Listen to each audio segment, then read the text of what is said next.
in Miami this morning. Ileana, what is the latest on the search? They're saying a long, long time.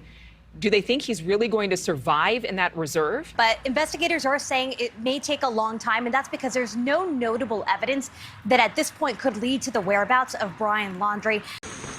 Do you guys feel guilty about Gabby?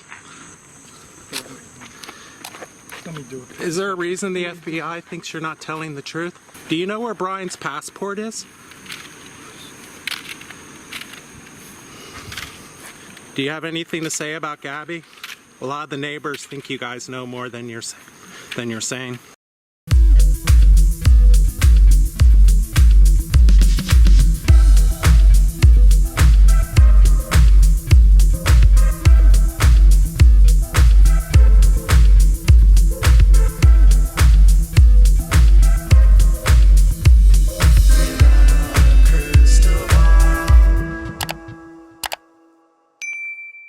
Hey guys, it's Katie from Without a Crystal Ball. Welcome back to my channel. It's been one of those days and we have an update on the Gabby Petito case. There hasn't been a ton of new information. We did a longer live stream on Friday night and talked about how, there really isn't a lot of leads going on right now. So News Nation now did this interview with the police in Northport, and they basically told them they have zero information about where Brian Laundrie is. They only have his car basically parked at or near the Carlton Reserve, and that's it. They found no evidence of it. And then this morning, police sort of followed up with that, again with News Nation now telling them that it could be a very long time before they actually find Brian Laundrie. They apparently have no new leads. They don't have any evidence to point them in a direction of where Brian Laundrie might be.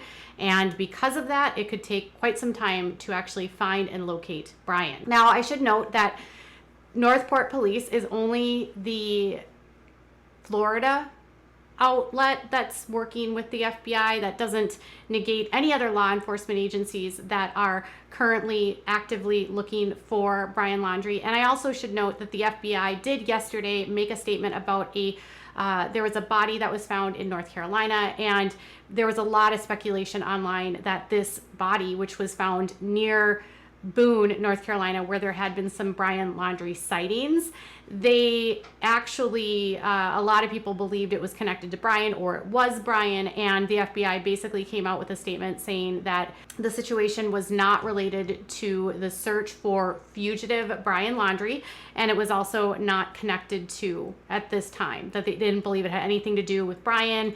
So, but it was interesting because they finally, for the very first time, called Brian a fugitive, which I don't know, they obviously still have some sort of belief that Brian is alive. I'm still not clear where Brian is and what's going on with Brian.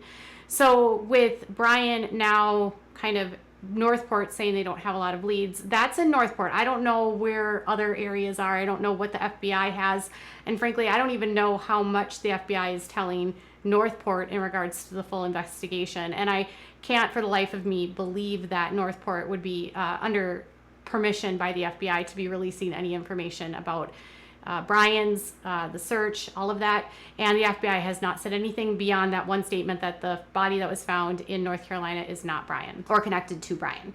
So with that, knowing that the case is slowing down, there's some fears that, we have no idea about where he is. We don't know if we're going to get answers. Well, the coroner now in Teton County in Wyoming is going to be releasing the full findings of the autopsy.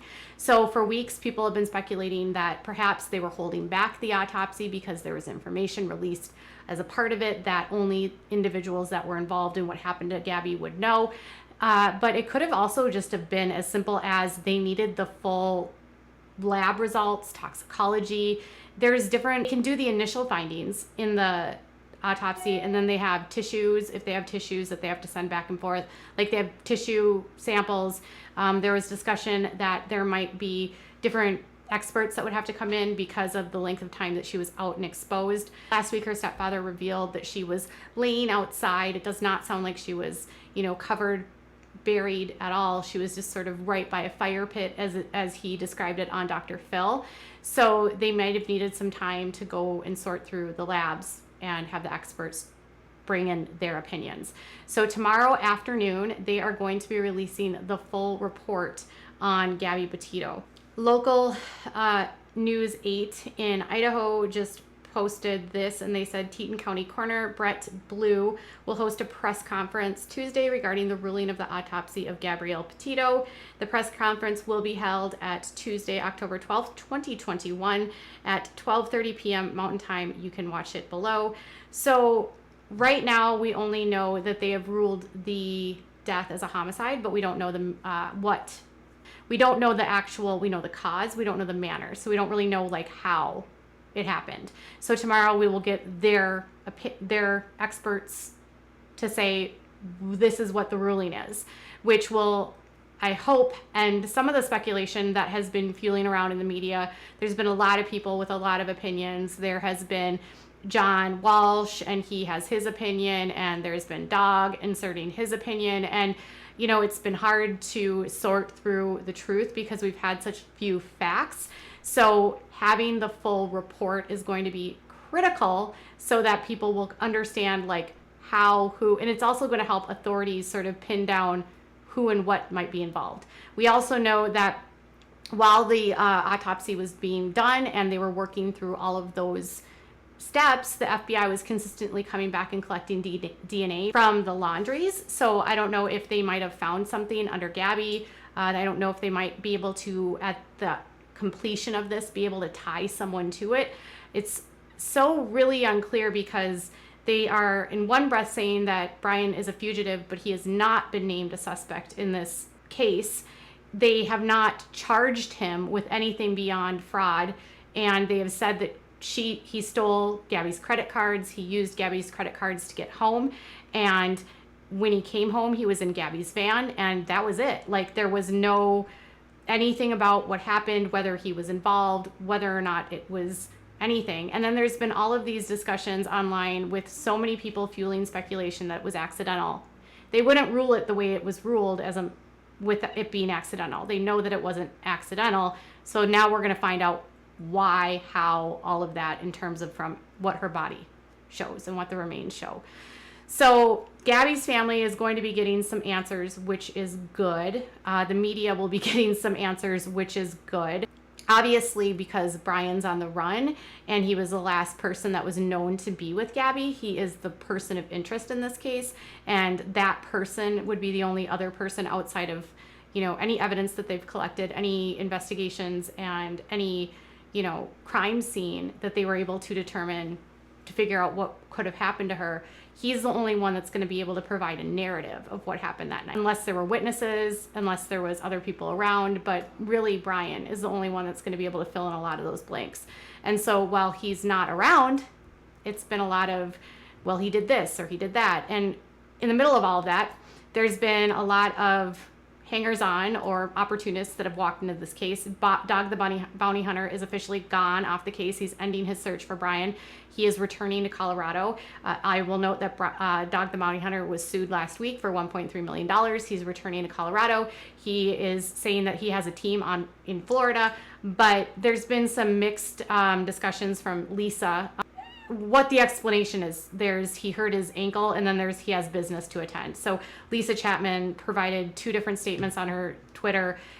She said this: "Hi guys, I was locked out of Twitter due to my account security. Got out, got back in. A lot of people asking me about my last tweet with big news, and I've been asked to not share active information due to the large amount of media surrounding this case."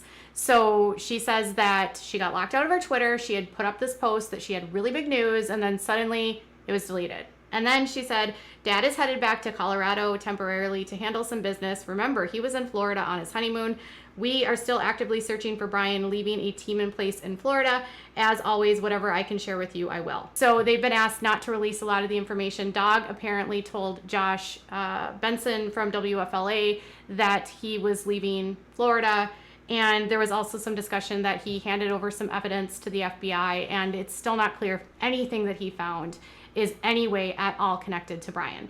So for now, Dog is removing himself from the situation, and he claims he's got some people still searching in Florida, and I guess the circus around him is going to be ending because they don't according to Lisa, want information to be released, which makes sense. I don't think the government, the FBI, is going to want anyone potentially trying to get any details about where Brian may or may not be. There has also been, the Laundries had a bunch of laundry baskets basically thrown out on their front yard last night. And so Mr. Laundrie walked outside and he was seen very gruff and angry, and he was picking up all of these laundry baskets.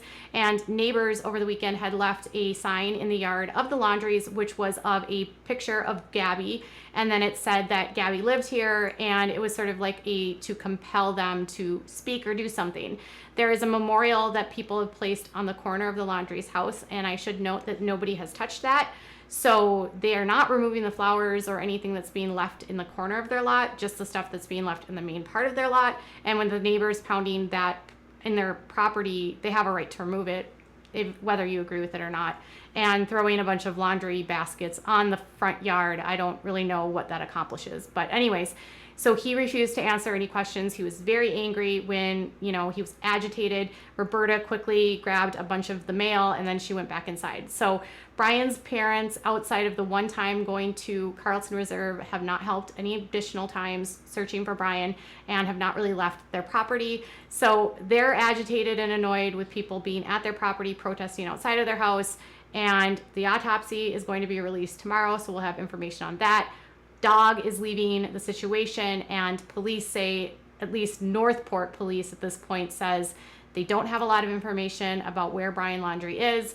They don't have a lot of evidence or leads about his location, and so it could be a very long time before anyone finds him, and the FBI finally calls Brian Laundrie a fugitive. So that's everything that we have today. If you have any leads, tips, or information, be sure to let me know in the comments below. And what are your thoughts about all of this? Comment below. Bye, guys.